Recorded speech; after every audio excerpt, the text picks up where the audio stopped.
Baik, terima kasih. Assalamualaikum warahmatullahi wabarakatuh. Selamat pagi semuanya, rekan-rekan dari Universitas Pertamina maupun Bapak Ibu yang sudah hadir pada pagi ini ya. Insya Allah kita ngabuburit berfaedah.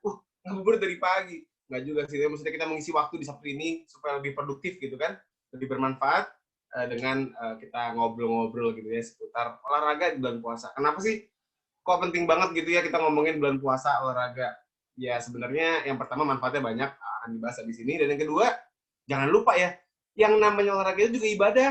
Kenapa? Karena kan kita mensyukuri tubuh kita dari kasih sehat, ya kan? Kita menjaga tubuh yang udah diberikan gitu kan sama Allah buat kita. Itu kan juga part dari bentuk syukur. Dimana itu di apa ya? Dinilaikan sebagai sebuah bentuk ibadah juga. Gitu. Jadi ibadah tadi bener banget tuh kata Sabrina. Yang namanya bulan puasa ibadah ya, dalam artian kayak puasanya, sholatnya, zakatnya itu mesti kenceng. Tapi yang namanya geraknya jangan jadi slow gitu, jangan jadi minimal gitu ya. Oke, langsung saja kita akan masuk ya ke slide. Saya mau izin ya Sabrina ya untuk share screen ya. Oke, Dok. Nah ini, apakah mas-mas kungfu ini sudah kelihatan? Sudah ya? Sudah, Dok. Oke. Iya. Jadi ini bukan buku kungfu ya, bentuknya judulnya Jurus Anti Mager di bulan puasa. Tapi ini bukan kitab tapak sakti gitu ya. Kayak zaman dulu kita punya komiknya itu. Nah, ini adalah satu apa ya, mungkin sedikit rekomendasi atau mungkin bisa dibilang apa ya, saran lah untuk bisa kita tetap bergerak, tetap aktif di bulan puasa.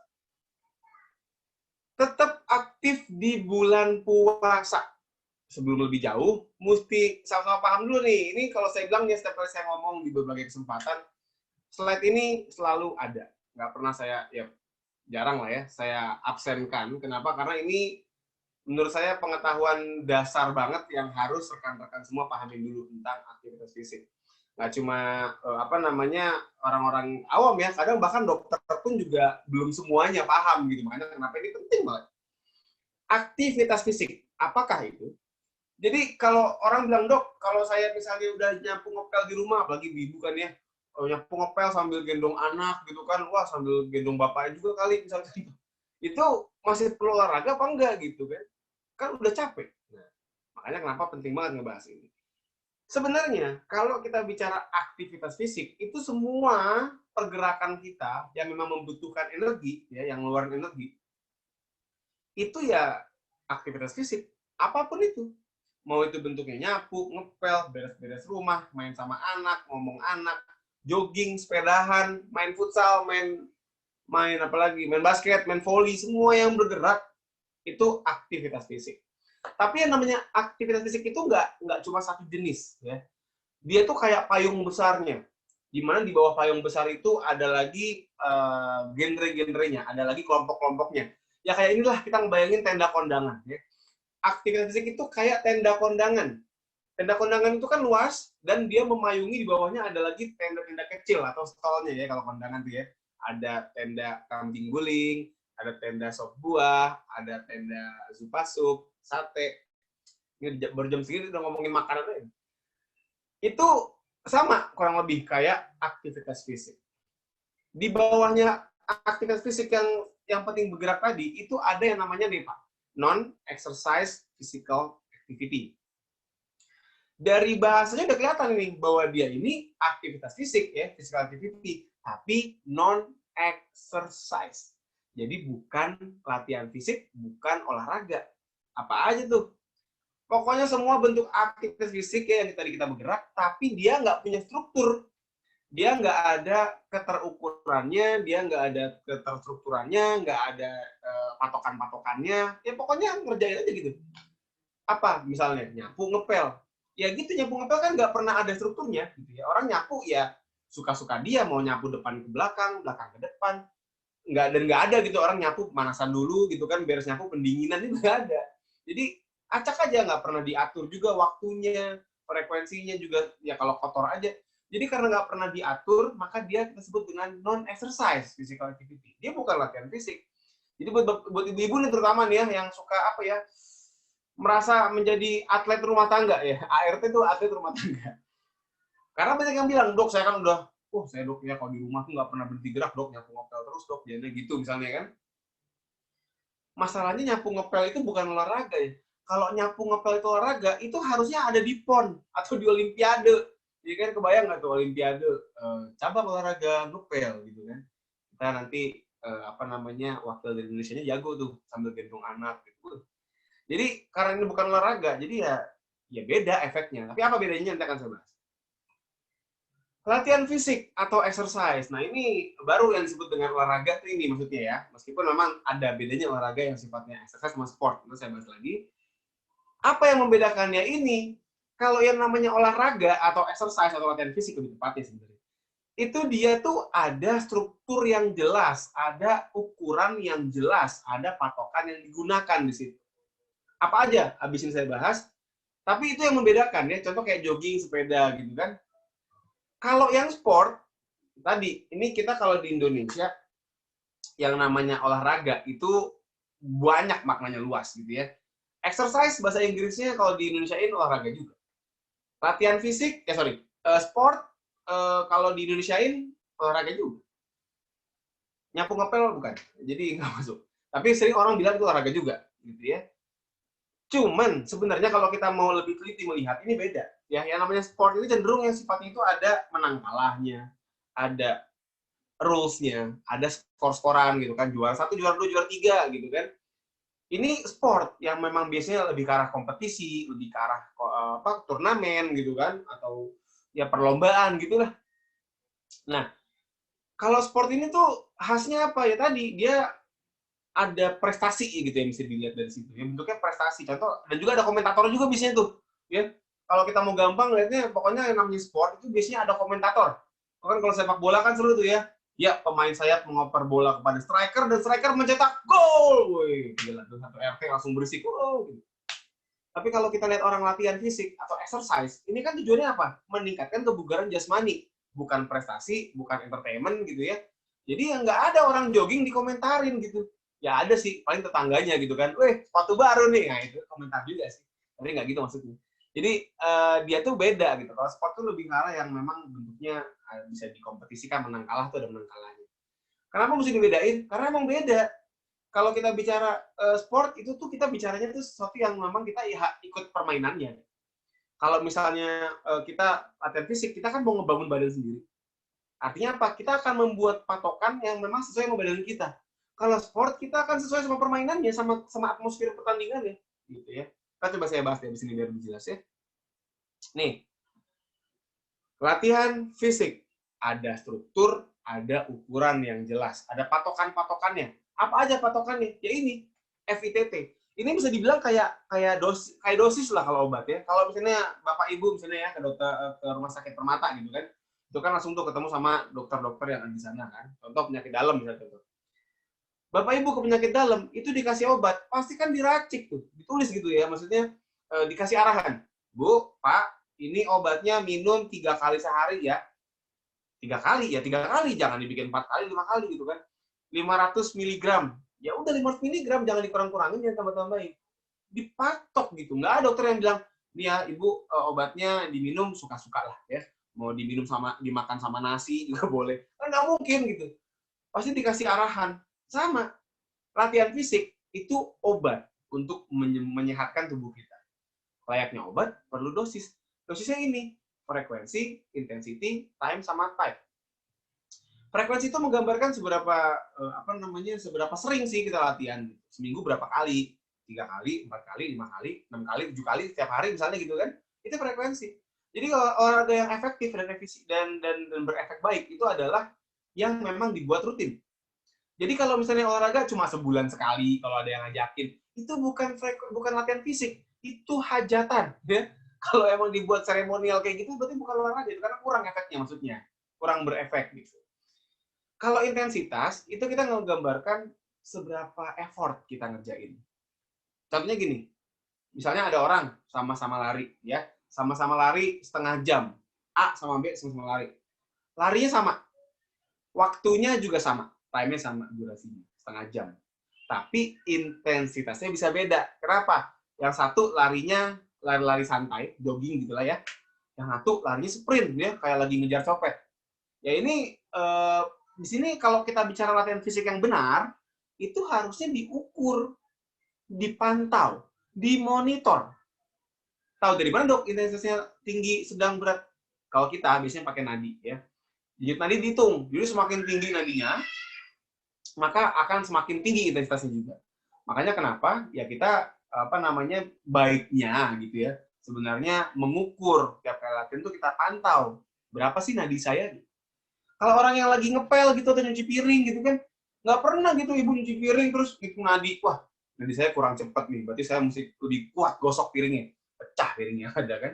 Jadi nggak pernah diatur gitu kalau yang namanya nepa. Beda sama jogging yang sampai kita ngatur kecepatan kita supaya nadinya pas. Nah itu yang bener kayak gitu. Terus time, waktu. Berapa lama latihan fisiknya? Setengah jam, 40 menit, sejam? Sama, kalau orang nyapu gitu, itu beres-beres kamar deh kan. Melipat kasur, melipat selimut, bed cover gitu kan. Kan ini selesainya aja gitu, nggak pernah, pokoknya saya mau beresin kamar ini 45 menit gitu. Tiba-tiba setengah jam udah selesai, udah rapi gitu kan. Apalagi, wah, masih kurang 15 menit. Berantakin lagi ya kamarnya, nggak mungkin gitu. Atau ke tetangga gitu, bu kamarnya boleh saya beresin, nggak mungkin juga kan. Jadi ya itulah, karena nggak dipatok makanya dia bukan suatu exercise. Kalau tipe itu kita ngomongin ngapain, kardio kah itu, apakah penguatan otot, resistance atau flexibility atau apa gitu loh. Dok, kenapa sih dok mesti dibedain antara nepa ya, nyapu ngepel beres rumah tadi ya, jaga anak, sama exercise, sama latihan fisik? Kan sama-sama capek, sama-sama keringetan dok. Saya kalau udah nyapu dok keringetnya bisa sampai serumah. Agak terbola ya, tapi ya gitulah. Kalau kita bicaranya nepa, dia itu bagus gitu ya. Dia bagus. Nepa itu harus dijaga. Saya tadi ngomongin nyapu ngepel bukan olahraga, bukan berarti nepa itu jelek. Enggak. Nepa sangat penting. Kenapa? Karena 24 jam kita itu isinya nepa. Exercise-nya paling sejam 2 jam paling lama, ya kan? Tapi 20-an jam sisanya itu kan nepa gitu. Dikurangin tidur. Nah, itu penting banget untuk dijaga agar kita bisa ngeluarin kalori setinggi-tingginya, sebanyak-banyaknya. Buat apa ngeluarin kalori? Ya supaya kita nggak gampang gemuk. Kenapa nggak boleh gemuk? Karena gemuk itu akar berbagai macam masalah penyakit, masalah kesehatan. Orang yang gemuk, yang lemaknya banyak gitu ya, bisa kena jantung lah, diabetes lah, sampai kena kanker bahkan. Wah, banyak banget lah masalahnya. Jadi supaya nggak gemuk gimana? Ya kalori hariannya mesti optimal gitu loh. Kalori harian optimal gimana caranya? Ya dengan bergerak banyak. Geraknya apa? Ya nepa gitu. Karena kan nggak mungkin olahraga sepanjang hari. Tapi masalahnya ya, yang namanya kita itu nepa, itu ya dia bagus buat ngebakar kalori, tapi kurang untuk beberapa hal yang nggak bisa didapatkan dengan tanpa exercise. Apa aja? Kalau bentuknya exercise, tadi yang terpatok, terukur, ada ukuran-ukuran, ada dosisnya. Dia selain dia juga naikin kalori keluar harian, sama kayak nepa, ya, karena bergerak dong jelas. Tapi dia juga punya bonus. Apa aja bonusnya? Imunitas. Zaman sekarang imunitas itu barang mahal, ya. Orang rela tuh disuntik-suntikin, suntik vitamin C, suntik segala macam. KB gitu. Enggak, beda lagi kalau suntik KB ya. Jadi orang tuh pengen imunnya bagus. Akhirnya banyak yang vitamin C dong, vitamin B, vitamin D, vitamin segala macam, K segala macam.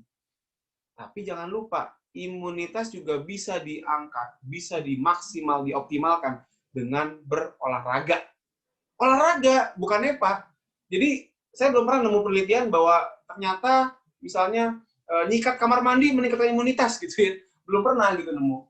Jadi kalau bicara penelitiannya itu biasanya bentuknya ya jogging atau jalan pagi gitu loh. Terus juga happiness, kebahagiaan. Orang itu kalau misalnya dia olahraga, itu dia happy. Kenapa? Karena ada namanya hormon endorfin. Itu naik. Wah, orangnya jadi semangat. Ya, gitu kan. Orang kalau lagi jogging, lagi lari itu biasanya sumringah gitu loh. Apalagi kalau ada temennya gitu kan. Kalau sendirian, cengir-cengir emang agak aneh sih. Tapi kalau misalnya dia ada teman gitu kan, dia tetap dilepas dari COVID ya, ngomongin pandemi. Ya, mereka akan happy gitu ngeliatnya. Kenapa? Itu hormonnya keluar. Kalau orang beres-beres rumah, itu biasanya bukan senyum-senyum, seringnya malah mangut-mangut gitu kan. Ini rumah kagak beres-beres nih. anaknya lewat lah ya kan, kakinya dari got gitu. Wah, pokoknya marah-marah deh, bukan malah sini. Itu jadi itu bonus berikutnya. Ya, yang ketiga juga penting banget, ini meningkatkan kebugaran. Ya, bugar. Nggak cuma sehat, tapi juga bugar. Nih, contoh saya ngambil gambar yang di sebelah ini bukan saya ya, takutnya ada yang salah takutnya ada yang memfitnah, itu saya bukan, sumpah. Jadi itu bukan saya, dan ini saya yakin bapak-bapak ini atau mas-mas ini, itu dia pasti olahraganya nggak cuma nyapu ngepel di rumah, nggak cuma beres-beres kosan, tapi dia pasti ya olahraga, dan ini contoh yang bugar gitu. Tapi orang bilang, dok, ya saya mah nggak perlu lah, ngapain sih? Emang saya mau angkat-angkat badan begitu, nggak penting banget gitu kan. Ya udahlah dok, nggak usah lah bugar-bugar kayak gitu. Bentar ya.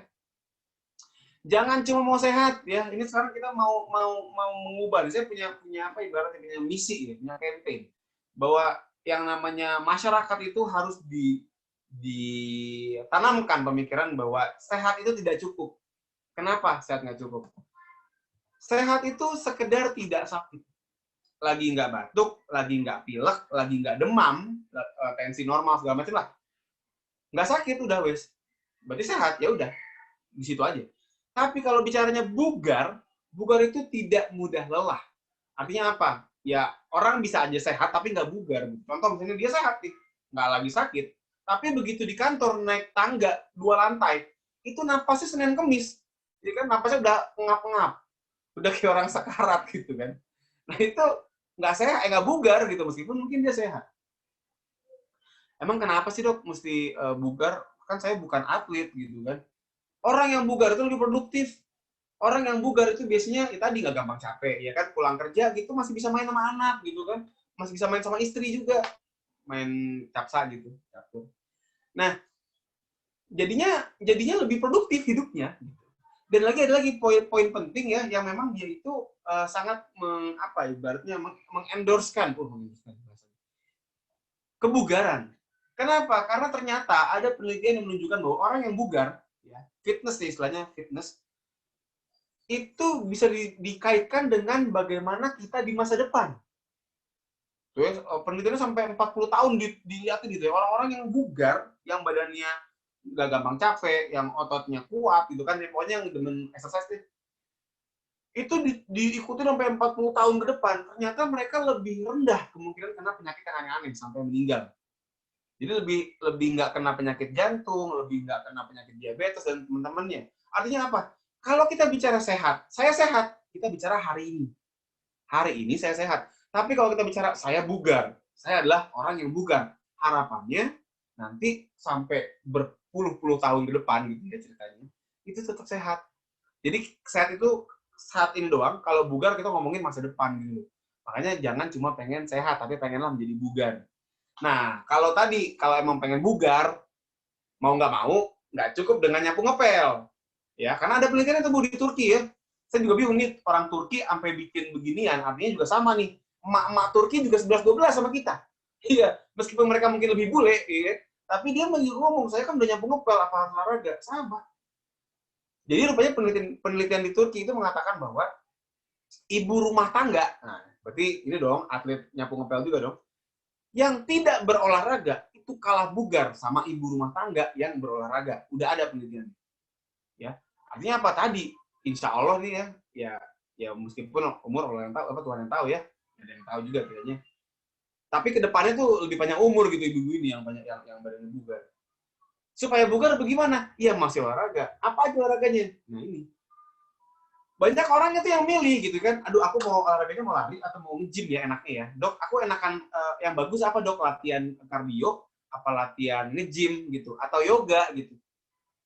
Ini bukan pilkada ya. Bukan pilkada ini mah. Ini bisa diambil tiga-tiganya. Bukan soal milih jodoh ini juga. Jadi bisa nggak usah takut gitu kita memilih semuanya. Karena memang begitu yang dianjurkan. Lakukanlah semuanya. Tapi bukan semuanya yang nggak kira-kira. Ada acara-acara mainnya. Kardio, cari yang sifatnya kardio, satu. Cari yang sifatnya strengthening, satu. Cari yang sifatnya flexibility, satu. Kalau mau nambah lagi mungkin dengan sport, tadi ada hobi main bulu tangkis, silakan. Tapi kalau bicaranya yang lebih membugarkan, ya 3 ini. Apa aja? Kardio tuh pokoknya olahraga yang sifatnya naikin nadi. Ya. Sepedahan kah itu, jogging kah itu, macam-macam, banyak. yang sifatnya nadinya bikin nadi meningkat gitu kan. Treadmillan juga bisa kalau mau kemana-mana ya kan. Sementara strengthening itu yang sifatnya menantang otot ya untuk berkontraksi dengan kuat. Nah, bicara otot penguatan latihan otot gitu ya, latihan penguatan otot itu kan pasti orang, waduh, oke, berarti kita mesti jadi anak gym gitu ya. Bentar dulu gitu ya. Yang namanya nge-gym itu juga belum tentu latihan otot. Di gym kan banyak. Bisa numpang treadmill, bisa numpang kelas Zumba, bisa di gym. Numpang wifi juga bisa buat bikin kerjaan tesis atau skripsi gitu juga bisa. Jadi yang namanya nge-gym tuh apa maksudnya? Tapi kebanyakan orang nge-gym ya kayak gini, main otot. Tapi sebenarnya ya, yang namanya latihan otot itu nggak cuma ke gym. Tuh di rumah tuh, pakai galon ya kan. Atau misalnya ntar saya contohnya ada contohnya lagi. Ya. Pokoknya nggak harus ke gym, bisa di kamar gitu loh. Di kamar tuh bisa. Tapi namanya nggak jadi ngamar ya. Kalau nge-gym, ke-gym nge-gym. Kok kamar kenapa nggak ngamar? Tidak. Nah itu bisa dikerjain tanpa harus ke gym. Atau ya ini, nggak pakai apa-apa. Ya, maksudnya bukan nggak pakai baju, tapi nggak pakai alat gitu loh, nggak pakai barbel, ya kan bisa push up, sit up, lunges, squat, plank, apa, back up, waduh banyak banget. Nggak pakai alat semuanya. Bisa memperkuat otot. Ada lagi fleksibilitas. Nah ini lebih ke arah kelenturan, ya kan, yoga, stretching, ini juga sama. Bagusnya tiga-tiganya dikerjain gitu loh. Supaya jangan cuma jantungnya doang yang kuat, tapi ototnya letoy. Atau jangan cuma jantungnya kuat, ototnya kuat, tapi kaku badannya gitu kan, wah, kayak kurang oli. Nah ini nggak optimal bugarnya. Kardio disarankan 3 sampai 5 kali seminggu ya, which is ya bisa dibilang most of the days. Jadi makanya kenapa kita memang menganjurkan latihan yang ngangkat nadi itu cukup sering lah gitu kalau mau bugar. Kalau untuk yang otot itu dia nggak perlu tiap hari, nggak perlu sering-sering, cukup 2 kali seminggu, 3 kali seminggu lah. Nah, kalau fleksibilitas bisa tiap hari, bisa 2 kali, 3 kali. Loh, oh iya dok, lah iya. Coba misalnya gini, kita lagi bikin apa ya, kerjaan gitulah. Kita kan sekarang WFH nih banyak nih ya, di rumah aja, di depan laptop aja kan dipantengin. Itu banyak banget tuh pasien ke saya gitu kan, ngeluh nyari punggung, nyari pinggang. Kenapa? Kebanyakan duduk. Duduknya udah gitu nggak ergonomis lagi duduknya kan, mejanya kerendahan gitu misalnya. Laptop kekecilan gitu kan, kecil kalkulator, oh enggak ada. Nah itu membuat akhirnya otot jadi kaku, dan untuk mengcombat ini ya, mengcounter ini itu latihan fleksibilitas ya, stretching gitu kan, apa namanya, kita ngeregangin tiap kali misalnya udah lama nih di depan laptop, peregangan dulu, itu kan bisa sehari 3 kali juga nggak apa-apa, sehari 2 kali lah gitu misalnya, jadi sering-sering nggak masalah. Nah disarankan kita nih sebisa mungkin kita ngumpulin poin ya Bapak Ibu ya. Ini poinnya bukan kayak lagi MLM, bukan nggak bisa naik kelas jadi diamond gitu, nggak bisa. Tapi kalau kita bicara apa namanya, akumulasi durasi dalam seminggu, itu disarankan kita ngumpulin 150 menit dalam seminggu untuk latihan fisik yang sifatnya sedang-sedang aja, yang nggak terlalu ngos-ngosan lah. Tapi kalau kita mau main yang ngos-ngosan, main sirkuit, main interval, high intensity, itu di korting boleh 70 menit seminggu. Dan ini bukan buat di rapel ya. Jadi buat Bapak Ibu yang aktivis CFD, itu kan sering, oh iya, kata Dr. Dika, 150 menit dalam seminggu. 2,5 jam. 2,5 jam, oh saya kalau CFD dok 3 jam. Mohon maaf, itu biasanya 3 jam tuh 1 jamnya mungkin jalan gitu ya. Sisanya mungkin makan bubur sama ke pasar kagetnya gitu ya. Ya kurang lah. Jadi kalau bisa dicicil ya, tadi kalau misalnya 3 kali berarti 50 menit. Kalau 5 kali 30 menit seminggu. Ini minimal. Tapi dok kalau saya baru mau mulai gimana? Atau kayaknya susah gitu. Nggak apa-apa. Dok, saya cuma bisa 3 kali seminggu udah mentok. Kalau setiap 3 kali, kalau dokter bilang 50, berarti mesti 50 menit. Waduh dok, saya ini jalan kaki setengah jam aja udah syukur. Susah soalnya. Ya udah, nggak apa-apa. 3 kali 30 menit misalnya. Baru 90. Kurang 60 menit. Diapain? Apakah di rapel ke depannya? Oh enggak. Ini bukan kita nyicil HP gitu, bukan ya. Tapi ya udah biarin aja. Tapi nanti minggu depan coba dong bikin jadi 4 kali dong misalnya, atau 2 minggu lagi deh. Atau misalnya ya udah kalau tadinya 30 menit bisa, pasti ntar bisa tuh kalau badannya sehat mah ya, kalau badannya nggak ada kelainan. Awalnya 30 menit udah capek. Nanti pasti setelah 2 minggu gitu bisa tuh 35 gitu. Jadi karena tubuh kita beradaptasi, dimanfaatkan gitu. Sehingga pelan-pelan mencapai waktu atau durasi yang dibutuhkan. Jadi sekali lagi, angka ini target, bukan keharusan gitu. Wah, begitu mulai segini, enggak, pelan-pelan aja dulu. Kalau kata toko sebelah, itu yang penting mulai aja dulu, gitu ya. Nah, kemudian olahraga di rumah. Olahraga di rumah itu gimana? Apalagi sekarang ya era pandemi ya, kita suka agak takut. Ya gini, tadi yang saya bilang ya, pakai galon bisa gitu kan, pakai tas gitu juga bisa. Ini tasnya mungkin diisi nih ya. Diisinya pakai apa? Ya terserah, mau pakai buku kali, apalagi buku-buku kedokteran tuh kan, wah berat-berat banget. Buku kamus juga boleh, atau batu bata kali mau dimasukin. Jangan deh, ntar rusak. Nah, atau nggak pakai alat kayak gini, mungkin saya tampilkan nih.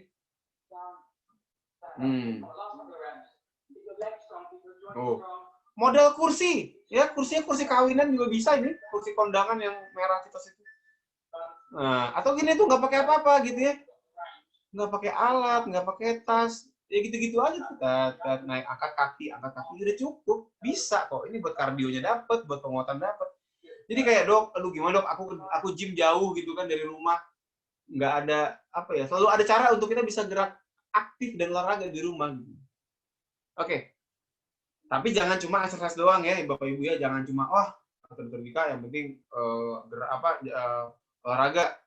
Enggak, tadi saya bilang nepanya juga kerjain, jangan sampai paginya latihan fisiknya benar, tiba-tiba siang sore malamnya rebahan gitu. Nggak sehat juga. Jadi kalau bisa tetap nyapu ngepel tetap gitu, jangan sampai udah olahraga nggak nyapu ngepel. Ya kan badannya bugar tapi nanti rumahnya bau amis. Enggak, maksudnya bukan soal rumahnya, tapi lebih ke arah nepanya itu juga harus tetap dipertahankan. Ya. Jadi jangan jumawa buat yang olahraga, tetap harus aktif bergerak setelah. Nah, kita masuk ke poin puasa. Ini harusnya nggak lama banget, emang karena nggak terlalu banyak. Jadi kalau kita bicara di bulan puasa, oke dok, saya mau latihan fisik, saya mau olahraga deh. Tapi bulan puasa bagaimana mulainya dok? Penting nggak sih gitu? Itu dulu deh. Penting nggak sih? Penting. Kenapa? Tadi kita pengen kebugaran kita tetap terjaga. Karena tubuh kita nih, kalau misalnya udah olahraga, nggak olahraga, turun dia merosot. Ada penelitian yang mengatakan bahwa 2 minggu aja nih kita nggak olahraga ya, atau kita ya tadi olahraga gitu kan, terus stop, itu pompa jantungnya bisa turun sampai 10%. Kan banyak itu 10%. Jadi supaya nggak melorot ya, jantung parunya melorot, kemampuan pompanya, kemudian gerakannya juga, ototnya juga nggak ngempes, tetap dijaga dengan olahraga di bulan puasa. Dan tadi selama bulan puasa juga nggak cuma kebugaran, tapi juga kesehatan. Maksudnya apa? Fisik dan mental ya. Kalau mental ya tadi, kita biar bisa happy, juga termasuk biar kita energize, feeling apa ya, semangat gitu loh. Puasa jangan sampai kayak, tahu nggak Bapak Ibu daun kemangi pecel lele, itu kan lemes banget tuh, jangan kayak begitu kalau puasa. Tapi kita bikinnya apa ya, bertenaga gitu loh, maksudnya semangat gitu, nah itu dia. Jangan tidur mulu kan, mentang-mentang dibilang itu ibadah. Tapi dengan kita bikin kita bergerak olahraga, kita akan lebih semangat. Tapi juga ada lagi Bu, Pak, saya mau ngasih tahu yang penting. Dengan kita menjaga olahraga, maka kita bisa menjaga komposisi tubuh. Apa maksudnya? Di bulan puasa, banyak orang yang mengurus, menjadi kurus. Ya, turun timbangannya. Wah, happy nih, wah timbangan turun nih, alhamdulillah. Padahal ya, kalau misalnya emang karena dia mager, rebahan doang isinya, jangan-jangan itu juga karena ototnya kempes. Apa pentingnya otot kempes? Apa masalahnya kalau otot kempes? Otot kalau kempes, metabolisme turun. Orang kalau metabolisme turun, jadi gampang nyimpen lemak. Artinya apa? Ntar nih pas lebaran, kalau metabolisme kita lagi rendah, gampang nyimpen lemak. Bayangin nggak gimana kita ketemu opor, rendang, sama nastar? Makanya kenapa banyak orang yang habis lebaran tuh, wow, melebar kembali badannya. Kembali ke bentuk semula. Bahkan mungkin bisa lebih megah dari sebelumnya. Wah, itu sayang banget. Makanya kenapa kita jaga metabolisme kita supaya nggak melorot dengan tetap berolahraga. Tapi kita mesti ingat, orang puasa ada perubahan berbagai metabolisme ya, termasuk energi. Karena kalau kita bicara orang bergerak, ya, orang olahraga, itu dia semakin tinggi olahraganya, semakin dia ngos-ngosan, semakin dia melelahkan, maka tubuhnya itu semakin butuh glikogen. Ya. Apa itu glikogen? Glikogen ya itu adalah zat karbohidrat yang disimpan dalam otot dan liver untuk sumber energi kita. Masalahnya, karbohidrat ini sistemnya fluktuatif. Kayak orang main saham lah. Kayak ngerti aja main saham. Naik turun. Kalau dia makan, dia naik. Kalau nggak makan, dia turun. Dan cepat, berubah cepat gitu. Makanya kenapa orang kalau misalnya kita lihat grafiknya tuh, habis sahur dia tinggi nih karbonya. Begitu dia menjelang buka, dia turun. Melorot. Meskipun memang dalam puasa ada ya yang namanya pemecahan lemak gitu kan, gluconeogenesis, membentuk gula, tapi nggak bisa naik kayak orang habis makan. Jadi artinya apa? Karbo ini dia akan semakin rendah seiring waktu.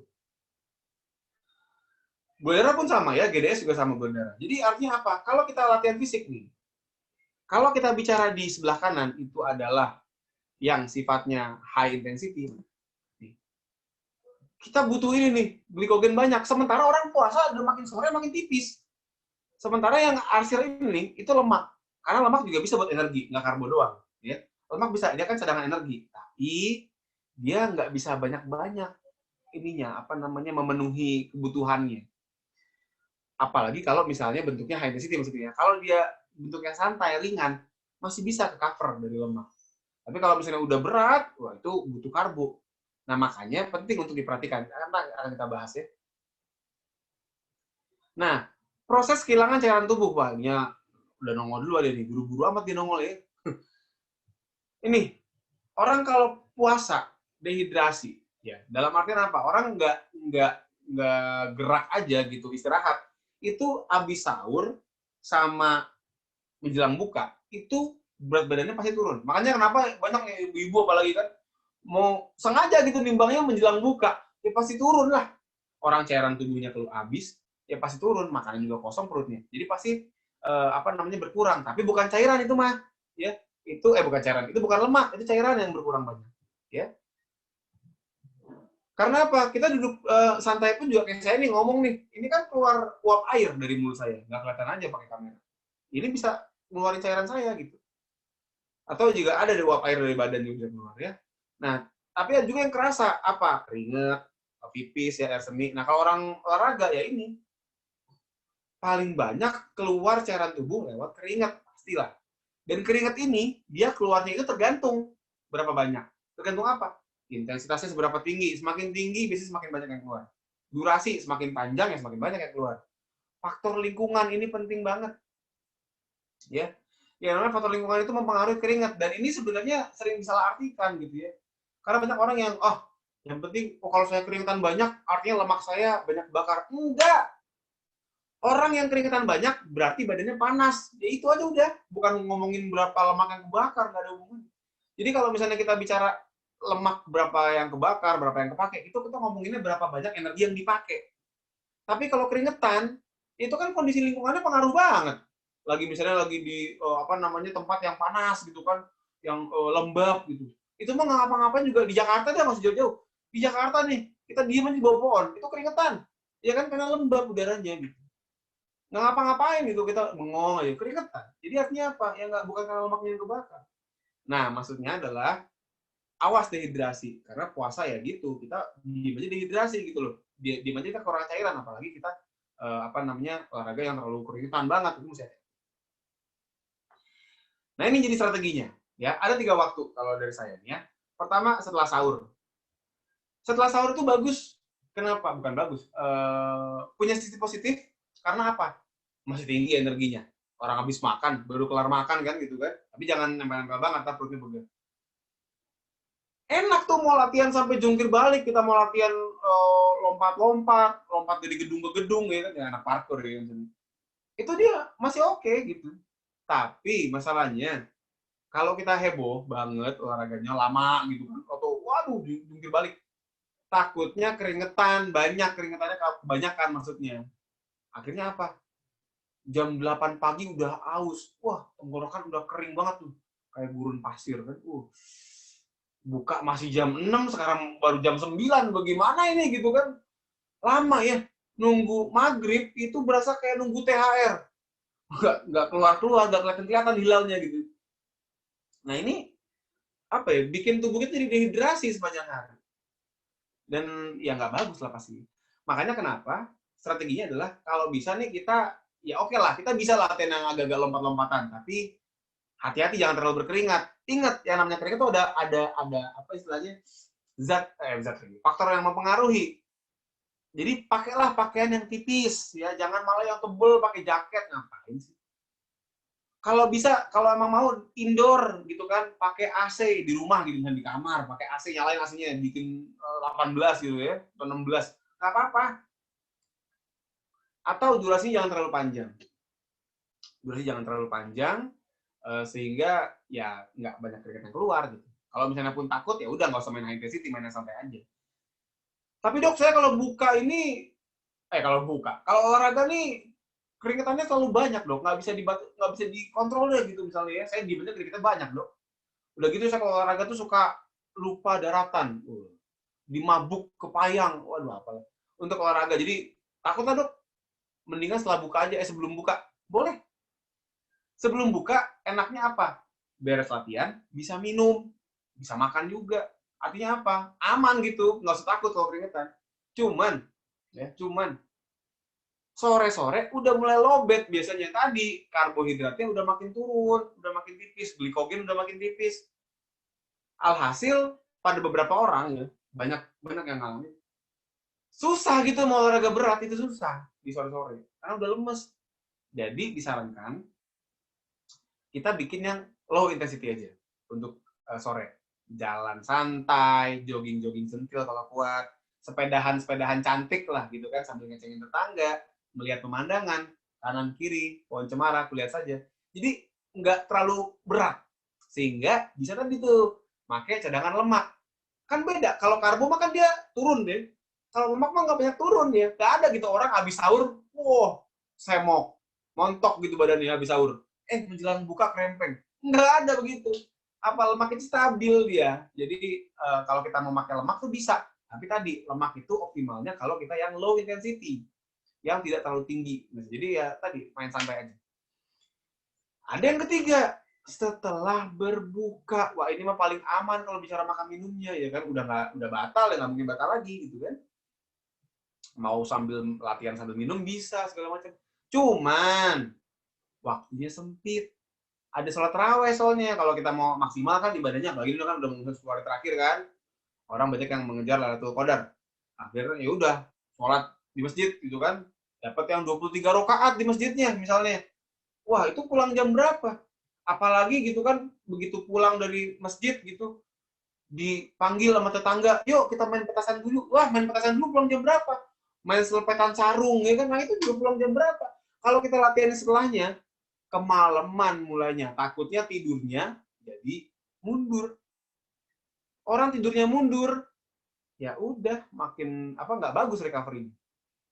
Dan mesti diingat, orang nggak bisa habis lari begitu finish langsung molor, nggak bisa. Pasti butuh waktu sejam 2 jam gitu loh. Karena apa? Tubuhnya lagi metabolisme, dan kalaupun dipaksain tidur nggak bakal dalam tidurnya, nggak bakal deep sleep. Makanya kenapa jangan mepet-mepet tidur. Nah, kalau ada tarawih mau gimana? Disarankan sebelum tarawih aja. Makanya kan ada waktu tuh antara maghrib sama isya. Pakai di situ. Tapi dok, kan baru buka perutnya begah. Makanya pas takjil jangan mukbang. Banyak orang yang takjil tuh kayak lagi hajatan gitu. Sop buah, kolak, buah-buahan segala macam, nasi padang mampir, nasi goreng. Waduh, semuanya kumpul padahal baru takjil. Takjil itu artinya sekedar menyegerakan ya, supaya cepat batal gitu. Akhirnya apa, orang yang takjil yang kalap gitu, kalau saya bilangnya balas dendam, kayak nggak makan dari PAUD ya. Waduh, itu perutnya begah. Orang yang perutnya begah ya pasti susah lah untuk bisa langsung olahraga. Makanya takjilnya sekedarnya dulu gitu, nanti udah ngisi cairan, udah ngisi energi lagi, ditinggal sholat maghrib bentar lah, bisa mulai tuh sambil nunggu taraweh gitu ya.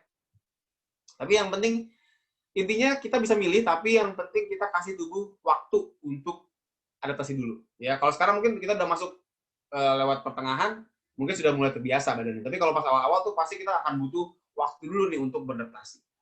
Ya, dan ini sifatnya individual ya, nggak bisa disamaratain, semua pasti beda-beda. Ada lagi satu kebiasaan lain, saya rasa slide terakhir saya ya. Tadi ya, orang olahraga biar nggak lemes, jangan sampai sahur sama bukanya kurang. Jadi tadi Dr. Sabrina mungkin sampaikan di awal, asupannya berkurang. sebenarnya idealnya memang kita kalaupun berkurang jangan berkurang-kurang amat. Ya kenapa? Karena yang benar itu sebenarnya kita tetap memenuhi kebutuhan kita ya. Kita bicara kebutuhan. Tetap memenuhi kebutuhan kita, baik sifatnya itu karbohidrat, protein, lemak, vitamin, mineral, cairan, tetap terpenuhin kayak biasa, tapi waktunya aja yang digeser. Makanya kenapa kan sekarang ada campaign tuh ya. Tetap 8 gelas per hari meskipun berpuasa. 8 gelas ini ya kalau biasanya kan kita siang-siang minum, sore minum, ini kan nggak bisa. Makanya dibuat kan, habis maghrib minum, habis makan minum lagi, habis takjil gitu misalnya minum lagi contoh, atau misalnya habis isya, habis taraweh, menjelang tidur segala macam minum lagi segelas sehingga menjadi 8 gelas. Tetap 8 nggak dikorting. Oh lagi puasa bikin 7 deh. Enggak. Sama, proteinnya juga sama, karbo juga sama. Makanya kenapa sahur sama buka jangan asal-asalan.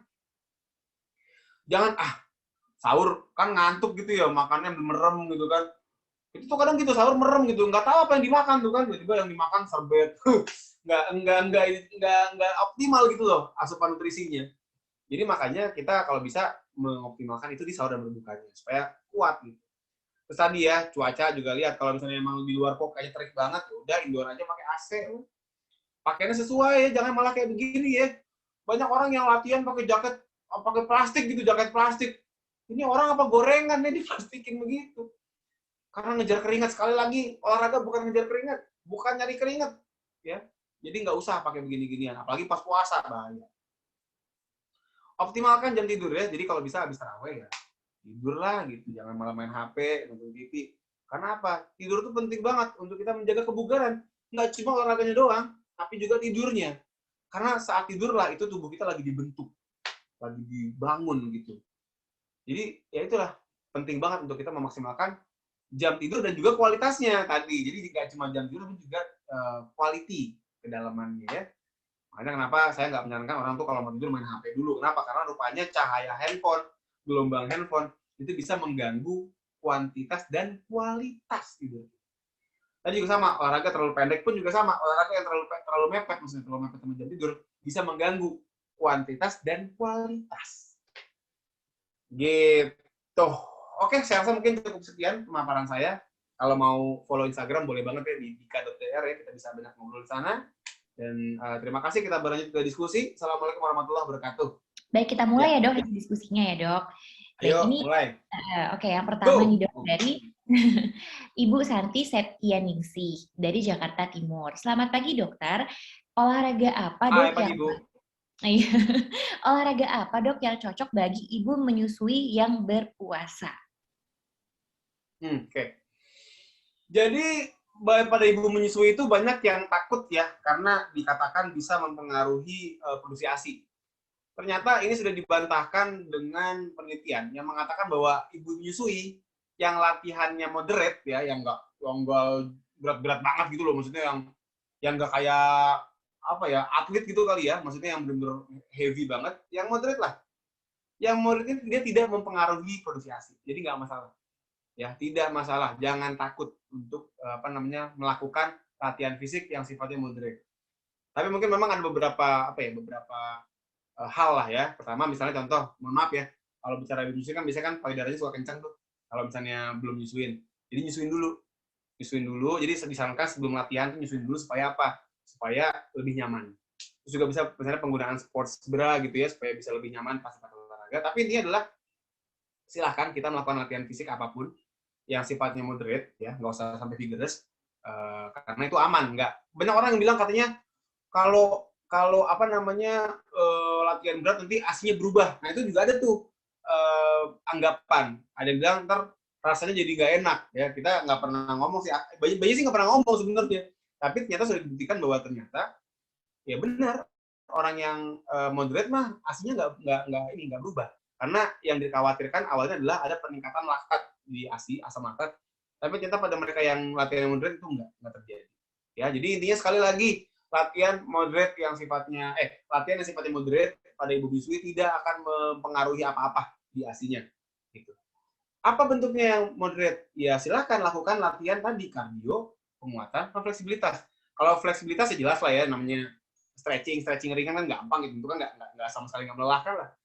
Terus kalau penguatan otot, mungkin ya tadi Bu, kita yang simpel-simpel aja gitu. Misalnya kayak squat gitu kan, duduk berdiri dari bangku misalnya, atau mau misalnya main crunches atau misalnya mau plank, itu kan juga bisa. Itu kan juga latihan penguatan otot.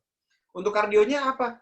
Ya jalan pagi, atau misalnya sepedahan, atau misalnya mau pakai apa di rumah, misalnya ada alat gitu ya, ada yang sifatnya kayak treadmill juga bisa dipakai kalau ada gitu kan.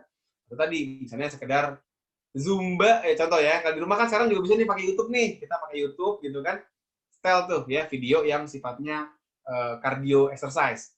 Tapi hati-hati, sekarang ini di YouTube ini banyak video beredar ya, dari yang gampang banget sampai yang susah banget lah, berat gitu kan. Jadi saran saya kalau kita mau main yang santai, pas ngetik YouTube-nya pilih for beginner atau tulis low intensity, atau tulis misalnya ada teman saya itu juga ada tuh dok yang dia tuh cukup apa ya, bisa dibilang pinter lah. Jadi dia tuh supaya gerakannya nggak terlalu heboh, pas dia lagi nyari gerakan di YouTube dia tulis exercise for pregnant woman, untuk ibu hamil, kardio untuk ibu hamil. Padahal dia mah nggak hamil, karena dia tahu kalau ibu hamil nggak mungkin dikasih yang berat-berat banget gitu loh. Dan memang pas jadinya gitu, nggak apa-apa kan, nggak ada yang tahu juga. Jadi nggak masalah gitu ya. Kita cari di YouTube itu video yang memang pas buat kita, yang tidak terlalu tinggi intensitasnya, sehingga kita juga bisa menikmati, gitu ya, bisa menikmati dan tidak malah jadi kapok. Gitu. Jadi terus sekali lagi ini adalah lakukan latihan yang sifatnya moderate, tidak terlalu berat. Silahkan tadi kardio, penguatan dan juga fleksibilitasnya, karena itu tidak akan mempengaruhi durasinya. Nah, bicara puasa, ini second challenge ya. Ini isu yang juga harus diperhatikan. Artinya apa? Ya satu nih, satu sebenarnya kalau kita bicara menyusui, ya puasa kan bisa menjadi uzur ya, dalam artian ya boleh lah gitu untuk mungkin bayar fidyah. Nah, tapi kalau misalnya memang ngerasa mampu dan memang pengen puasa, ya berarti makan harus kecukupan cairan, bahkan mungkin bisa jadi lebih karena butuh lebih kan. Itu nggak cukup dengan 8 gelas. Supaya apa? Jangan sampai dehidrasi. Dehidrasi takutnya produksi cuma isinya air bening, tapi juga ada kandungan proteinnya, ada kandungan lemaknya, ada karbonya, sehingga sang ibu pun juga harus memenuhi itu pas lagi sahur dan berbuka. Gitu. Jadi intinya adalah tadi exercise-nya silakan, tapi dukung dia dengan asupan nutrisi, baik itu bentuknya karbo, protein, lemak, dan cairan pada saat berbuka dan sahur. Dioptimalkan. Gitu mungkin, Dokter Salim. Iya, baik. Terima kasih banyak, Dokter, atas penjelasannya.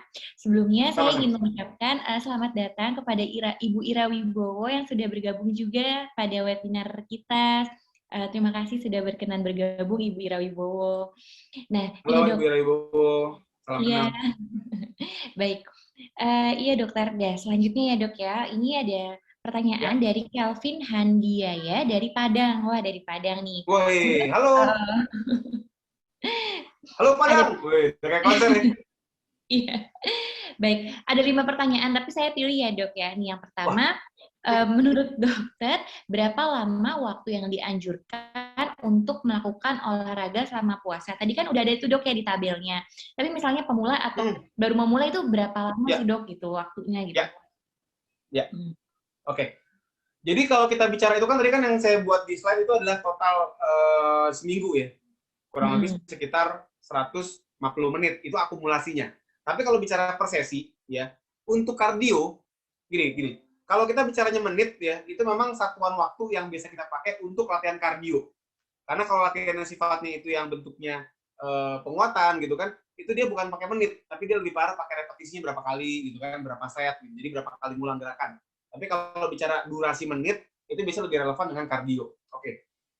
Kardio itu memang dianjurkan untuk yang moderate intensity ya, yang sedang-sedang aja, itu 30 sampai 60 menit. Itu generalnya. Tapi tadi ingat, yang namanya tubuh lagi berpuasa, maka dia akan mengalami perubahan fisiologi. Prinsip saya pribadi dan juga rekan-rekan saya sama, itu kalau kita emang belum bisa nyampe target, ya udah sebisanya aja dulu. Dan kalau kita bicara efek kardio, efek aerobik dari gerakan yang repetitif, itu kita sudah bisa mulai mendapatkan efeknya setelah 10 menit nonstop. Jadi kalau kita jalan nih, kita jalan pagi gitu kan. Jalan pagi, kan tadi dokter bilang 30 menit. Waduh dok, kalau 30 menit saya jalan pagi kayaknya belum kuat deh. Kayaknya saya baru mulai banget nih gitu kan. 20 menit cukup nggak? 20 menit, aduh, bentar dulu deh dok. 10 menit gimana?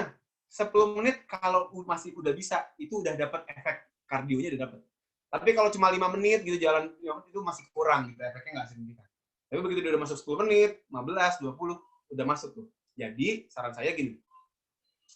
Di bulan puasa, oke, kita pasti akan mengalami masa di mana kita transisi nih, perubahan fisiologi. Kalau 30 menit masih belum sanggup, make it 20 dulu. Coba aja. Jadi kalau saya nih sarannya gini. Misalnya nih, kita kan lemes-lemesnya kan pas menjelang buka nih. Kalau emang kita pilihnya pas menjelang buka, kita jangan jauh-jauh dari buka. Misalnya bukanya jam 6, ya 6 kurang 10 misalnya. Ya mungkin kita bisa tuh jam setengah 6 gitu, misalnya untuk awal-awal. Jadi 20 menit langsung buka gitu ya. Nanti baru ditambahin. Tadinya setengah 6, jadi misalnya jam 5.20 atau 5.25. Sehingga kita mungkin start dari yang kita bisa dulu.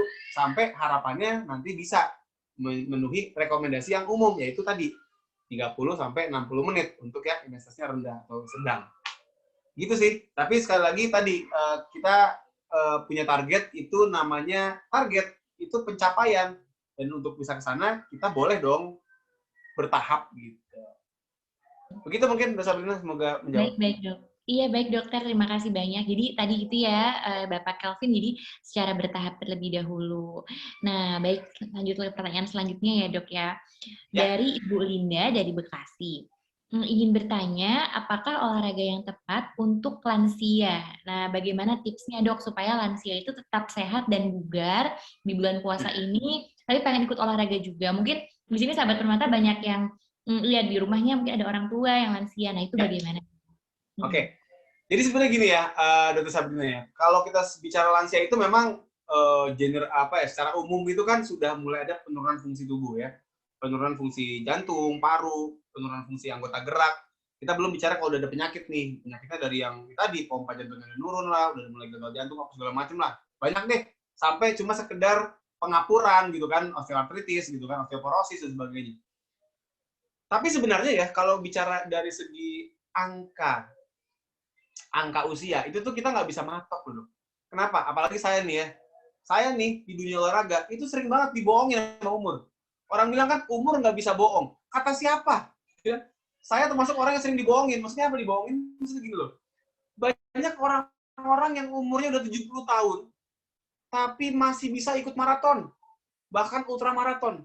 Apakah saya marah-marahin? Enggak. Orang dia bisa, dan dia sehat, dan dia juga terlatih. Kenapa saya larang? Sekarang yang namanya triathlon bahkan tuh ya, kurang apa tuh, habis lari gitu kan, berenang, sepedaan gitu kan, satu event. Itu ada namanya kategori master, kategori buat yang udah pada senior gitu loh. Artinya apa? Yang lebih dilihat sebetulnya adalah kesehatan dan keterlatihannya. Itu yang dilihat. Karena ya tadi banyak orang-orang udah lansia tapi terlatih. Karena dia mungkin udah dari mudanya tuh udah lari misalnya, udah aktif sepedahan, sehingga umur-umur 50, 60 masih bisa tubuhnya. Dan sehat, dia nggak ada penyakit gitu, karena mungkin jaga pola hidup gitu kan. Sehingga ya udah boleh gitu. Dan sebaliknya, dan juga orang yang umur 20, 30 udah kayak kakek-kakek gitu. Umur 30 tahun, tapi jalan dikit udah ngos-ngosan gitu kan, karena nggak bugar badannya. Sehingga memang ini nggak bisa dijadikan patokan kasar untuk anak. Tapi tadi, secara umum, memang yang namanya orang yang sudah semakin berusia lanjut, semakin senior, lansia lah begitu, itu seringkali memang sudah timbul berbagai keluhan. Makanya kenapa, first itu adalah kita harus cek dulu kesehatannya. Lihat jantungnya gimana, paru-parunya gimana, fungsi persyarafannya gimana, anggota geraknya gimana, apakah ada gerakan yang membahayakan, apakah ada gerakan yang membuat tidak nyaman. Itu diakses dulu. Saya lihat, kalau emang udah kita dapat gambarannya, oke, orang ini aman apa nggak aman nih. Kalaupun misalnya dapat, oh aman nih, jantung, paru, saraf, semuanya, oke. Kita lihat kebugarannya. Tadi, orang sehat belum tentu bugar. Apalagi bicara lansia. Kalau orang yang nggak bugar, ya kita harus mulai dari yang slow dulu. Dari yang ringan dulu. Sekedar jalan pagi, misalnya. jalan kaki lah komplek. Atau sekedar chair exercise, olahraga tapi di kursi gitu. Bangun tadi yang saya bilang, bangun berdiri, banyak apa megang botol air mineral gitu ya. Contoh misalnya ini kalau kita bicara intensitas. Kalau kita nih ngangkat botol air mineral yang misalnya 330 mili atau 600 mili dah, itu kan cincai banget ya. Tapi buat lansia itu mungkin jadi kayak dumbbell. Jadi bisa dipakai gitu yang seringan itu gitu sampai. Kita sambil duduk, sambil angkat-angkat ini, sambil berdiri, sambil duduk lagi. Buat dari yang ringan-ringan dulu dan perlahan-lahan ditingkatkan. Tapi benar-benar harus pelan banget ningkatinnya. Kenapa? Orang yang masih muda, kayak misalnya Dr. Sabrina gitu ya, itu mungkin bisa cepat adaptasinya. Contoh, hari ini bisa lari 5 kilo misalnya. Mungkin minggu depan bisa lari sampai 7 kilo gitu, atau 8 kilo gitu. Karena cepat adaptasinya. Ini contoh doang ya, contoh angka kasar aja. Tapi kalau lansia, mungkin kalau minggu ini bisa jalan kaki di komplek 1 kilo, mungkin 2 minggu lagi 1,5 kilo gitu maksudnya. Jadi kita buat itu harus smooth banget sambil harus monitor. Ada nggak nih lututnya sakit kah? Atau dadanya nggak enak gitu. Jadi intinya sih tadi kita kenali dulu nih individunya, sesehat apa, sebugar apa, dan kita lakukan yang namanya start low, go slow. Dari yang ringan dan ditingkatkan progresifnya secara slow, perlahan. Jadi jangan langsung tuk mendadak. Gitu, Dok. Siap, Dok. Baik, terima kasih atas penjelasannya yang sangat jelas. Nah, baik, selanjutnya lagi nih, Dok ya. Tadi kan mungkin untuk lansia, dan di sini mungkin banyak parents nih yang ikut pengen tahu kalau anak-anak gimana nih, Dok. Kan anak-anak juga mungkin umur 5 tahun ada yang udah mulai puasa setengah hari gitu ya, Dok. Atau enggak anak yang mungkin umur 7 tahun ke atas tuh udah pada puasa juga. Nah, rekomendasi untuk olahraga gimana sih, Dok? Dan kiat-kiatnya agar nggak ngeluh juga pas misalnya mau ditambahin olahraga juga, itu gimana, Dok? Oke. Prinsipnya sih kurang lebih nggak jauh beda, Dok. Cuman mungkin aku mau menyampaikan pada anak itu yang namanya exercise, latihan fisik, itu tidak boleh dipaksakan. Jadi, apalagi di bawah 5 tahun ya. Karena banyak, saya juga nemu tuh banyak beberapa parents yang, Dok, anak saya umur 4 tahun, olahraganya apa? Ya, itu ntar dulu gitu. Pokoknya kalau dari 0 sampai bahkan ada yang bilang 6 tahun, ya, 0 sampai 6 tahun. Ada yang bilang 0 sampai 5, ada yang bilang 0 sampai 6. Itu kita bikinnya, yang penting dia asik bergerak aja dulu. Yang penting asik bergerak aja dulu. Mau bentuknya itu main, naik-naik sofa, naik-naik kulkas kali gitu misalnya contoh kalau aman ya. Tetapi tetap yang safety harus selalu diperhitungkan. Itu yang utamanya. Main kejar-kejaran sama adiknya, sama kakaknya, main lompat-lompatan, main beranteman gitu ya, tapi asalkan aman main. Itu olahraganya itu 0 sampai 6 tahun lah, ada bilang sampai 6 tahun. Begitu lepas dari situ baru boleh pelan-pelan diperkenalkan. Ya. Pelan-pelan diperkenalkan. Dalam artian gini loh, banyak orang yang masih 6 tahun, tapi langsung pengen dikhususkan gitu. Kamu harus jadi atlet badminton ya. Wah, umur 6 tahun udah latihan 5 kali seminggu gitu. Sebenarnya itu agak-agak kurang pas. Karena apa? Saat seorang anak itu belum masuk puber, belum belum masuk pubertas gitu ya, itu masih sangat disarankan namanya multilateral development. Nah, artinya apa? Jangan langsung dikhususin, oh olahraganya badminton, gitu kan. Wow, terus pokoknya setiap hari mesti megang raket. Jangan. Tapi biarkan dia explore. Ya. Yang lain juga apa? Senam kali misalnya, atau misalnya main bola gitu contoh. Nah, itu sangat disarankan. Nah, kalau bicara puasa ya sebenarnya konsepnya sih 11-12 ya, bahwa akhirnya kita harus bisa memastikan anak itu sahur dan bukanya harus optimal. Latihannya pun juga sama, harus dibuat adaptif dulu, beradaptasi dulu, jangan terlalu ngos-ngosan banget, jangan terlalu langsung panjang-panjang banget, tapi harus disesuaikan. Dan kalau anak kan mungkin agak lebih fleksibel lah ya, kalaupun misalnya memang dia mau setengah hari bisa gitu, mau ngebuka juga nggak apa-apa, namanya juga masih latihan, jadi jangan terlalu dipaksakan. Jadi dari segi puasanya juga masih belum terlalu harus dipaksakan, dari segi olahraganya pun masih belum boleh dipaksakan, ya. Tapi yang harus dipaksakan ada nih, Dok. Harus dipaksakan ada pada anak.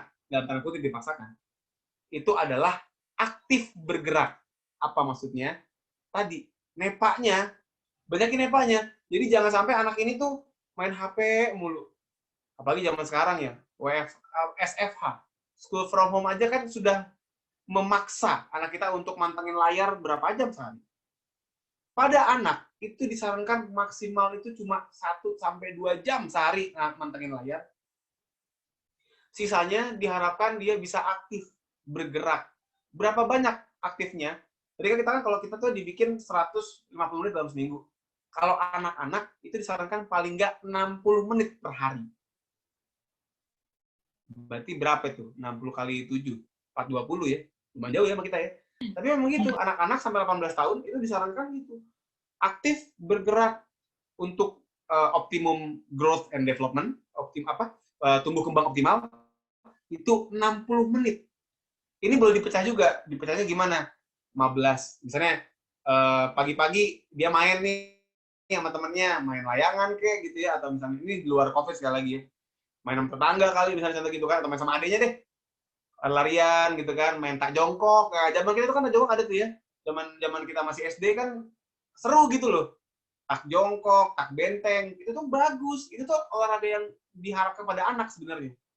Ya memang tadi diakumulasikan sehari minimum 60 menit.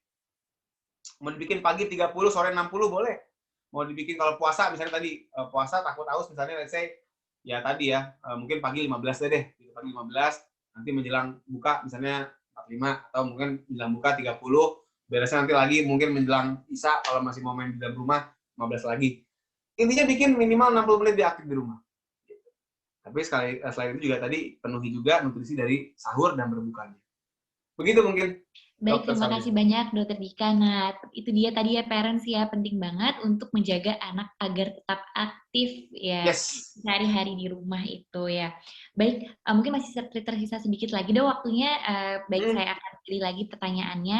Ini dari Ibu Megawatsiko dari Ciputat, Dok. Ingin bertanya, bagaimana penggunaan masker saat berolahraga? Mungkin tadi nih Dok, kalau misalnya yang mau olahraga di luar kan boleh-boleh juga nih gimana Dok penggunaan masker ya. Oke. Pertama saya mau menyampaikan ya bahwa hoax itu kan banyak ya di mana-mana ya. Dan salah satu hoax yang meresahkan itu adalah yang mengatakan bahwa dengan kita pakai masker itu menghambat pengeluaran oksigen dan karbon dioksida ya. Itu bisa dibilang salah satu misinformasi yang cukup masif dan agak merugikan. Kenapa? Karena orang jadi takut pakai masker. Padahal kalau kita lihat ya, yang namanya partikel karbon dioksida, partikel oksigen, itu kecilnya bukan main. Kecil banget. Lebih kecil daripada pori-pori masker kita. Artinya apa? Yang namanya karbon dioksida, yang namanya oksigen, itu masih bisa keluar masuk dengan kita pakai masker. Kalau oksigen nggak bisa masuk, karbon dioksida nggak bisa keluar, bisa dibayangkan itu dokter-dokter, perawat-perawat dari pagi sampai malam pakai masker bisa pada bergelimpangan semua dong. Kan enggak kan? Gitu loh. Artinya apa? Jangan takut yang namanya karbon dioksida sama oksigen akan tetap bisa keluar masuk dengan kita pakai masker. Tapi memang menjadi sedikit lebih berat masuknya untuk kita. Kenapa? Karena kita jadi harus menghirup udara lebih kuat dan mengembuskan lebih juga dengan lebih kuat. Jadi bukan nggak bisa, tapi memang lebih challenging, lebih menantang. Nah, bicara olahraga itu kan memang laju pertukaran oksigen sama CO2-nya kan lebih heavy, lebih intens pertukarannya. Maskernya mah nggak masalah, maksudnya lubangnya masih bisa lewat, tapi tadi semakin kita butuh oksigen, maka tubuhnya juga akan semakin bekerja dengan lebih kuat. Paru-paru kita, jantung kita, itu ekstra kerja untuk bisa menghirup oksigen.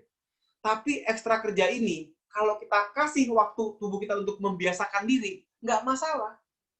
Jadi, buat orang-orang yang mau keluar rumah, olahraga, padahal dia di luar ketemu orang-orang, bareng sama teman-teman. Sekarang kan banyak ya, kita perhatikan tuh orang kalau lari itu, atau sepedahan tuh, rombongan gitu, kayak rombongan calon besan. Ya, kalau mau ngelamar orang tuh kan bawa seserahan ramai tuh sampai gangnya penuh. Nah kayak gitu kadang-kadang tuh. Padahal di era COVID kayak sekarang ya dikurang-kurangin lah ya. Apalagi beresnya itu kan ada nongkrong gitu di warung kopi. Aduh, ngeri gitu. Nah, kalau yang mau keluar rumah, ya mesti pakai masker lah. Kenapa? Orang olahraga itu dropletnya keluar karena napasnya dalam. Kalau nggak pakai masker sama aja bagi-bagi droplet gratis. Bagi-bagi tajil nggak apa-apa. Kalau bagi-bagi droplet kan bahaya ya. Makanya kenapa kalau mau keluar rumah, apalagi ketemu orang banyak gitu maksudnya, pakai maskernya. Olahraga pun sama. Tapi tadi, berikan tubuh waktu untuk membiasakan. Bagaimana tubuh dia bisa diberikan waktu untuk memperkuat diafragmanya, memperkuat otot-otot dadanya. Supaya apa? Bisa lebih efektif ngambil udara meskipun disarungin, meskipun dimaskerin. Dan pakai maskernya juga kita nggak usah pakai masker S95 gitu, nggak usah. Pakai aja masker yang kain gitu ya, atau masker surgical atau disposable. Itu bisa dipakai. Dan udah ada penelitiannya, Dok. Udah ada penelitiannya. Dikatakan bahwa orang yang berolahraga, meskipun berat sekalipun, ini agak ekstrim memang, meskipun berat di situ di penelitian, menggunakan masker kain dan masker surgical tidak mengubah kandungan oksigen darahnya, tidak mengubah kandungan karbon dioksida di dalam tubuhnya. Jadi fine-fine aja. Itu penelitian dia agak ekstrim memang, dibikin latihan yang berat. Kalau saya bilang, ya nggak usah lah, nggak usah sampai berat-berat amat gitu kan. Toh latihan moderate kalau rutin udah cukup bagus buat tubuh kita. Jadi tetap kalau kita mau keluar, pakai maskernya, apalagi mau ketemu orang banyak, dan sesuaikan intensitasnya. Jangan langsung pengen gaspol. Jadi kalau orang nih udah biasa lari gitu kan, lari bisa 10 km per jam. Wah, kalau lari dia dikenal sebagai kijang jalanan. Wuh, kenceng gitu larinya. Begitu dia mau start lari pakai masker, ya mungkin dia jangan kijang dulu, mungkin apa ya, kura-kura gitu kali. Iya, start dari yang jalan cepat dulu kali atau jogging dulu. Jadi dia tubuhnya, oh gini tuh, lari dengan menggunakan masker. Oke, yuk tingkatkan dulu otot diafragmanya. Nanti otomatis tuh dia bakal bisa lebih kuat. Kayak saya contohnya deh, saya tuh awal-awal sepedahan, itu kan saya suka sepedahan di keluar. Guys, pakai masker ya Allah itu nggak enak banget, ya nggak enak banget. Tapi ya makin kemari malah aneh kalau nggak pakai masker, dan udah biasa aja gitu pakai masker. Karena apa? Terbiasa otot-otot nafasnya. Jadi gitu, Dok. Ayo kita olahraga sehat tapi jangan sampai jadi nyebarin COVID. Ya. Baik, iya Dok. Terima kasih atas pertanyaannya, sudah sangat amat jelas. Baik, untuk selanjutnya ini tinggal 5 menit lagi nih Dok. Pertanyaan dari Ibu Gina Nahda. Selamat pagi Dok, terima kasih atas ilmunya. Saya Gina dari Medan. Ingin bertanya. Halo Gina, Mbak Gina, Bu Gina. Iya. Horas. Baik, untuk FITT Principle tadi, seperti yang dokter sampaikan, dalam menentukan standar tiap poinnya bagaimana ya dok? Apakah tiap orang selalu sama? Wah, ini kayaknya benar-benar memperhatikan nih dok, tadi slide-nya. Gimana nih dok? Keren Bu Gina, atur nuhun. Terima kasih. Jadi, kalau kita bicara FITT itu adalah patokan Bu Gina. Patokan yang memang dibuat supaya yang namanya latihan fisik itu menjadi terprogram, menjadi terstruktur, ada patoknya yang tadi membedakan dengan EPA. Tapi angkanya berapa? Setiap orang nggak akan sama, Bu. Ya, nggak akan sama. Kenapa? Tadi, kesehatan orang, kebugaran orang, itu beda-beda. Nggak ada yang sama. Angka tadi yang saya sebutkan ya, frekuensi 3-5 kali seminggu, misalnya. Intensitas, misalnya tadi kita bicaranya sedang, atau berat, atau ringan. Atau misalnya kita bikin sedang, misalnya lah gitu kan, dengan kalau kita mau hitung nadi, sekitar 64-76% gitu kan, kalau mau detail tuh. Waktu, tadi kalau kardio 30-60 menit gitu kan. Itu general recommendation. Rekomendasi umum. Itu juga masih rentang bentuknya. 3-5, 30-60 menit gitu kan. Artinya apa? Kita harus nyesuaiin sama orangnya, Bu. Kalau misalnya orang nih udah biasa anak lari, ya, atau dia udah biasa main basket kali misalnya, atau biasa olahraga deh, badannya mungkin bugar, jantung parunya mungkin lebih bagus dibanding orang yang biasa nonton drakor, ya gak? Nonton drakor di rumah gitu kan, sehari-hari di depan laptop aja kan, atau mantengin HP gitu, pasti beda dong. Mungkin orang-orang yang demen olahraga, saya bisa taruh di ujungnya tuh, 5 kali seminggu, 60 menit, misalnya contoh. Nggak 150 atau 300, nggak apa-apa, boleh. Kan 150 kan minimal. Yang ini 5 kali 60 bisa, karena memang badannya terbiasa, udah bugar. Tapi tadi buat orang-orang yang biasa rebahan doang, duduk di depan laptop, nggak pernah olahraga, saya pasti kasih akan mungkin di bawah itu, Bu. 30-60, mungkin akan saya kasih 15. 3 kali atau 5 kali seminggu, ya saya kasih 3 kalinya. Atau kalau 2 kali, ya udahlah 2 kali dulu misalnya. Intensitasnya di misalnya contoh yang udah biasa, mungkin saya bisa kasih yang tinggi intensitasnya, mungkin sampai 80% tadi maksimal. Mungkin sampai 85 kali kalau emang dia mau yang main high intensity. Tapi untuk yang baru mau mulai, mungkin 65 dulu deh, nggak apa-apa. Gitu. 65% maksudnya ya, dari maksimal. Jadi, kita sangat menyarankan FITT ini, itu disesuaikan. Ibarat kita bikin celana, Bu. Ya. Bikin celana di tukang jahit, itu pasti kan diukur tuh. Oke, pinggangnya berapa, panjang kakinya berapa. Nanti baru dibikin. celananya. Sama. Yang namanya FITT itu kita lihat dulu. Sehatnya gimana? Jantungnya aman apa enggak? Paru-parunya kuat apa enggak? Ototnya kuat apa enggak? Baru dari situ kita bikin. Oke, kardionya begini, penguatannya begini, fleksibilitasnya begini. Otot ini yang mesti dikencengin, yang ini udah oke. Ya itu kan tailor-made. Tailor-made. Jadi memang sangat penting sekali, Bu, untuk kita bisa menyesuaikan FITT itu dengan kondisi tubuh masing-masing individu. Begitu mungkin, Bu Gina. Iya, baik. Terima kasih, dokter. Dibalas, dok, sama Ibu Ginanya. Iya, halo, dok Horas. Horas. Iya, baik. Nah, ini masih dari pertanyaan Ibu Gina lagi nih, dok. Yang pertanyaan keduanya. Nah, bagaimana kita tahu bahwa kita sudah bugar atau belum? Apakah ada kriterianya, dok? Oke, jadi kalau kita bicara bugar, ada sebenarnya, Bu. Ini Bu Hana ya tadi? Bu Gina lagi ya? Ya. Sebenarnya ada, ya. Kalau gini, bugar itu parameternya ada 5. Yang bisa kita pakai itu ada 5.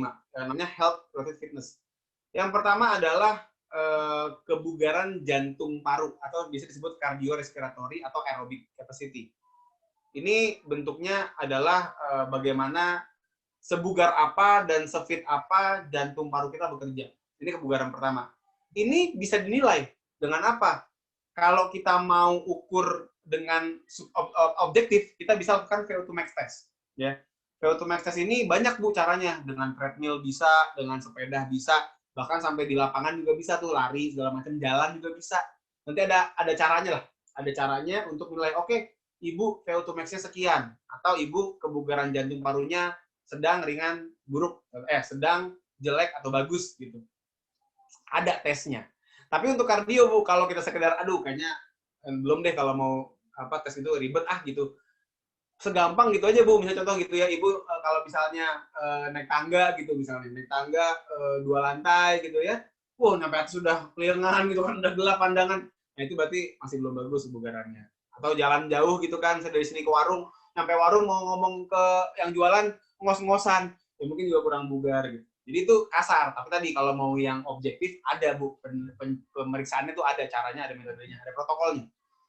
Kemudian yang kedua adalah kekuatan otot, ya. Saya gabungin dengan yang ketiga, kekuatan dan daya tahan otot. Tadi kita nggak mau orang bugar jantung doang, tapi ototnya lembek, ototnya letoy, lemes. Nah ini kalau kita mau ukur juga ada gitu kan, menggunakan dinamometer. Kita ukur seberapa kuat ototnya. Kita juga bisa ngelihat dari beberapa gerakan untuk melatih mengukur daya tahan ototnya. Seberapa tahan tuh otot disuruh kontraksi. Itu juga ada caranya. Ada pengukuran di klinik atau di labnya. Kalau males juga, ya mungkin kita ya agak susah sih ya. Tapi misalnya contoh kayak gitu, kita misalnya ngangkat pot bunga udah sakit pinggangnya, berarti itu udah nggak bugar tuh gitu. Atau misalnya geser galon gitu kan, atau ngangkat belanjaan tangannya sakit, itu berarti juga sama, itu nggak bugar. Yang keempat, ya tadi kan 2 digabung ya. Yang keempat itu fleksibilitas. Ini bisa juga diukur ya. Kita bisa lakukan namanya misalnya sit and reach test gitu kan, atau back stretch test. Jadi kita bisa tes untuk lihat selentur apa sih badannya. Karena tadi kita juga nggak mau jantungnya oke, ototnya oke, tapi kaku gitu kan, gerak dikit ketarik, gerak dikit salah gitu kan. Aduh, nggak nyampe gitu kan. Nah itu akhirnya nggak bugar juga kalau seperti itu.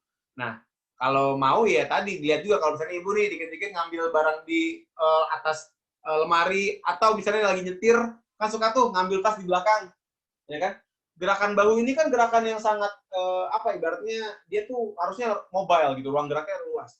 Nah kalau misalnya Ibu ngangkat itu, aduh udah sakit bahunya, nah itu berarti sama, kurang kelenturan gitu. Atau misalnya sholat gitu ya, atau misalnya gerakan membungkuk nggak sampai 90 derajat gitu ya, misalnya udah kaku gitu, ketarik paha belakangnya, berarti juga nggak fleksibel gitu. Yang terakhir itu adalah komposisi tubuh. Jadi kita pengen orang jantung oke, otot oke, lentur, tapi juga komposisi badannya pas, jadi nggak kegemukan gitu ya, lemaknya nggak kebanyakan. Ini bisa diukur juga pakai alat bisa, atau dengan ya sekedar kita ngeliat dari body shape-nya, lingkar pinggangnya gitu kan. Ukuran celananya gimana nih? Nambah gede kah gitu kan, atau malah susut? Itu juga bisa dilihat. Jadi intinya bisa diukur baik secara sifatnya itu detail dan objektif, atau juga bisa dirasakan dengan subjektif. Begitu mungkin Mbak Adot Sabil.